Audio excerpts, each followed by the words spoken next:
Sa digmaan, natalo na. Hanggang kailan, talo na. Pagod na. Akala ko'y kaysa akin pa, pero hindi na pala. Wala na nga pa talaga. Naglalagalag sa kadiliman, naliligaw, nalilito. Ano nga ba ako sa'yo? Sino nga ba ako sa'yo?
Kumusta sa lahat? Maligayang pagdating sa Baybayin ng Dinagyang Festival Halaber Striker Yanja, The Young and the Restless ang larawan Bulacan Minecrafter Presidential Headquarters ALBM TV 36 Dinagyang Festival 2026 Special Coverage. Ako si Andre Constantino, nandito sa 6 na umaga at 9 na gabi dito sa The Young and the Restless ang larawan Bulacan Minecrafter Presidential Headquarters ALBM TV 36, kaya nasa akin ka. Kumusta? Ako si Antonio Padilla. Ito ang baybayin ng Dinagyang Festival Halaber Striker Yanja, The Young and the Restless ang larawan Bulacan Minecrafter Presidential Headquarters ALBM TV 36 Dinagyang Festival 2026 Special Coverage.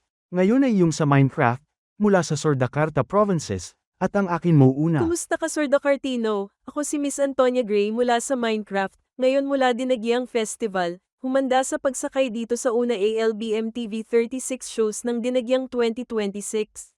That, kids, is why socialism will never, ever work. Awesome, Daddy! I learned a lot! How did we even get onto that topic? Meh, he's just butthurt about the election. It was rigged! Why the hell would Wisconsin suddenly turn blue? Maybe it was just cold. Let's get away from politics, please. I'd just like to talk to you guys about Thanksgiving dinner. Are we having it now? Can you not wait 5 minutes for a meal? No, Sally. We'll be having it at 2 p.m. on Thursday. But I got plans with Kenny on Thursday. Not anymore, you don't. You're spending Thanksgiving with your family, you selfish prick. Fine. I better be allowed to drink, though. Don't worry, Logan. There'll be plenty for you all to drink. So who else is coming? Felix is bringing Grace and his girlfriend Sydney here. Principal Staffordshire? What? No, I'm not coming if she's coming. What happened to spending Thanksgiving with your family? Piss off, you letdown! I'm sorry, Calvin, but Felix really wants her to come. Would you rather she spent Thanksgiving alone in her empty house?